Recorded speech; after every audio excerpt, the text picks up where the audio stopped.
Des petites sorties spéciales Halloween cette semaine et j'ai une question à vous poser. Est-ce que vous croyez en l'existence des extraterrestres? En tout cas, je vais vous raconter une histoire, le tout premier ovni, la première rencontre du troisième type qui aurait été recensé dans la région.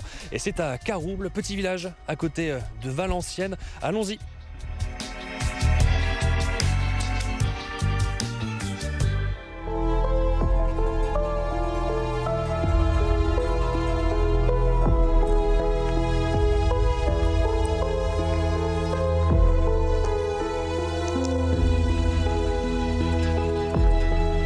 Depuis un petit chemin, un petit peu au milieu de nulle part. On a juste derrière nous la fin d'une voie de chemin de fer et de l'autre côté un chemin qui s'arrête. Et je suis avec Bertrand Bozios, c'est un petit peu notre spécialiste du paranormal. Bonjour Bertrand. Bonjour. Vous détenez une page Facebook que vous tenez depuis quand même pas mal d'années qui s'appelle Nord Fantastique. Tous les événements paranormaux, les événements étranges qui ont lieu dans la région. Vous les montrez, vous les expliquez, vous faites également un petit peu de documentation par rapport à tout ça. Et on va parler aujourd'hui d'un dossier OVNI, rencontre du troisième type, c'est comme ça que vous pourriez le décrire ici à Carouble? Alors oui, on peut dire apparition d'OVNI de près, par contre cette fois doublée d'une apparition d'une rencontre du troisième type. Ça par contre c'est exceptionnel.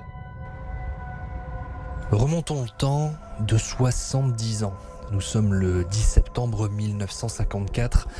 Marius Deville, un ouvrier, vit dans une petite maison le long des rails. La nuit tombe, quand tout d'un coup son chien aboie. Des aboiements de frayeur depuis le salon. Marius décide alors de sortir de la maison. Et il va sur les rails et il voit une forme sombre qui est là, qui est posée sur les rails. Il sait pas trop ce que c'est. Et il voit descendre, marcher vers lui deux petits êtres. Alors, d'après lui, entre 80 cm et 1 mètre, donc vraiment tout petit. Il a pensé en attraper un, comme on attraperait une poule par exemple. Et à peine a-t-il fini de penser, simplement de penser, il n'a même pas bougé d'un geste. Il a vu un rayon sortir de cette masse sombre qui est l'OVNI posé sur les rails et il a été incapable de bouger.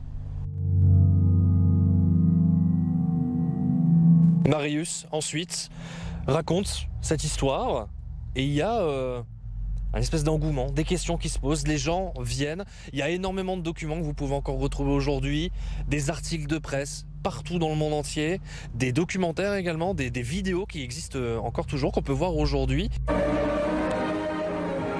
le nord de la France, à Carouble, nous rendons visite à monsieur Marius Deville, de l'homme qui prétend avoir vu en pleine nuit une soucoupe volante et ses 2 passagers. Ça suscite un engouement, beaucoup de questions. Pourquoi ? C'est le fait qu'il y a eu des preuves matérielles cette fois-ci. Alors en général, on reste sur un témoignage. En général, c'est ça. On a vu quelque chose, on raconte, on n'a pas de preuves. Dans ce cas précis, il y a quand même des preuves. Les spécialistes vont venir avec un compteur Geiger pour estimer le niveau de radiation au niveau de l'endroit où s'est posé, selon Marius Deville, le vaisseau spatial, la soucoupe volante. Donc là, le compteur Geiger s'affole. Il y a vraiment de la radiation sur cet endroit-là. Mais mieux encore, sur les traverses de bois, on retrouve des empreintes, il y en a une quinzaine, d'un objet lourd qui se serait posé là, estimé, selon les spécialistes, enfoncé de 2 à 3 cm, je crois, dans le bois, et selon les spécialistes, estimé à une trentaine de tonnes. Donc il y a vraiment quelque chose qui s'est posé là, on le sait. Ils ont démonté les traverses, ils les ont pris et ils en ont fait quelque chose, on ne sait pas trop quoi. D'autres détails surprennent. L'histoire raconte que Marius développe des problèmes respiratoires.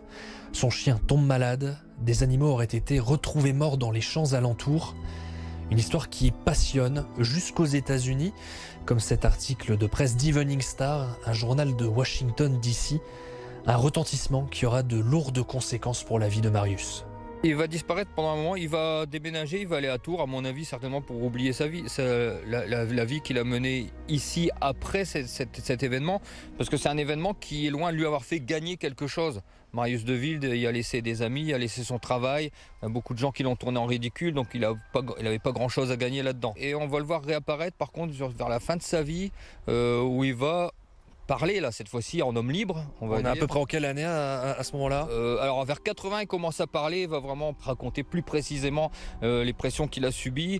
Marius Deville n'est plus le même, il a perdu un bras dans des circonstances étranges et durant ces années, il écrit un livre, parle à la presse. Il prétend alors avoir subi des pressions des autorités, avoir vécu une deuxième rencontre avec ces extraterrestres. Aucune preuve concrète n'existe aujourd'hui, mais cette histoire continue d'intriguer, de passionner les amateurs d'ovnis. Ça fait 70 ans que cet événement a potentiellement eu lieu, que cette histoire elle a marqué finalement la région. Aujourd'hui il n'en reste plus grand chose malheureusement, mais on sent quand même une atmosphère un peu particulière, un lieu qui... il y a des ondes un peu bizarres ici, je pense qu'il faut vraiment venir pour le découvrir. Moi j'avais quand même envie de poser une question, Bertrand, est-ce que vous y croyez vous ?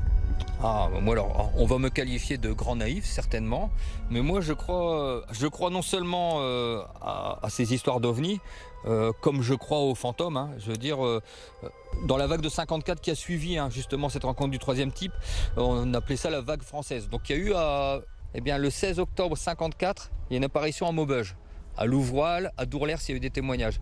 Donc on va aller jusqu'à 60 apparitions, 60 témoignages dans une journée.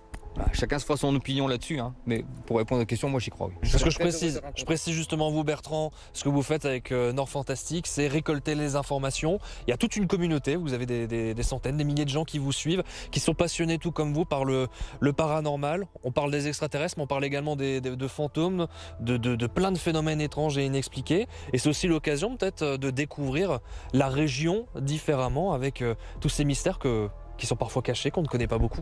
Alors, innombrables sont les mystères, les lieux étranges, intrigants de la région, les phénomènes, les histoires, les légendes. Vous avez parlé des phénomènes paranormaux, ici on parle des ovnis, on va également parler du mystère des lieux guérisseurs, des lieux guérisseurs qui guérissent, on ne sait pas comment ça se fait.